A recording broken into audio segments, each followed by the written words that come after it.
ਉਹਦੇ ਸ਼ੁਰੂ 'ਚ ਇੱਕ ਸਰਕਾਰ ਨੇ ਬੜੀ ਡਾਢੀ ਗੱਲ ਕਹੀ ਹੈ, ਇਹਨੂੰ ਸਮਝਣ ਦੀ ਲੋੜ ਹੈ। ਮੀਆਂ ਸਾਹਿਬ ਨੇ ਕਿਉਂ ਗੱਲ ਕਹੀ? ਮੀਆਂ ਮੁਹੰਮਦ ਬਖਸ਼ ਸਰਕਾਰ ਦੀ ਗੱਲ ਕਰ ਰਿਹਾ ਮੈਂ, ਖੜੀ ਸ਼ਰੀਫਾਂ ਦੀ। ਕਹਿੰਦੇ ਨੇ ਸ਼ੇਰ ਮੇਰੇ ਮੁਲਕ ਆਪਣੇ ਦੇ ਵਿੱਚ ਮੂਲ ਨਾ ਪਾਉਂਦੇ ਕੀਮਤ।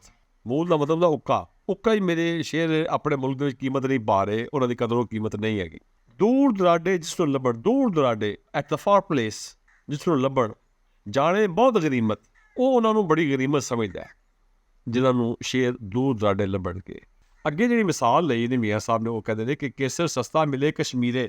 ਉਹ ਕਸ਼ਮੀਰ ਵਿੱਚ, ਸ੍ਰੀਨਗਰ ਦੇ ਵਿੱਚ ਕੇਸਰ ਸਸਤਾ ਮਿਲੇ ਕਸ਼ਮੀਰੇ, ਪੁੱਛੋ ਮੁੱਲ ਲਾਹੌਰੋਂ। ਉਹਦਾ ਜਿਹੜਾ ਮੁੱਲ ਹੈ ਉਹ ਲਾਹੌਰ ਤੋਂ ਪੁੱਛੋ ਜਾ ਕੇ। ਕੇਸਰ ਜਿਹੜਾ ਜ਼ੋਫਰਾਨ ਜਿਹੜਾ ਹੈ ਉਹ ਦੈਟ ਇਜ਼ ਚੀਪਰ ਦੇਅਰ ਇਨ ਕਸ਼ਮੀਰ। ਕਸ਼ਮੀਰ ਤੋਂ ਬਾਅਦ ਇੱਥੇ ਵੈਲੀ ਕਸ਼ਮੀਰ ਹੈਗੀ, ਵਾਦੀ ਕਸ਼ਮੀਰ। ਪੁੱਛੋ ਮੁੱਲ ਲਾਹੌਰੋਂ, ਉਹਦੇ ਜਾ ਕੇ ਲਾਹੌਰੋਂ ਮੁੱਲ ਪੁੱਛੋ। ਪਿਸਤਾ ਤੇ ਬਦਾਮ ਮੁਹੰਮਦ ਸਸਤੇ ਮਿਲਣ ਪਸ਼ੌਰੋਂ।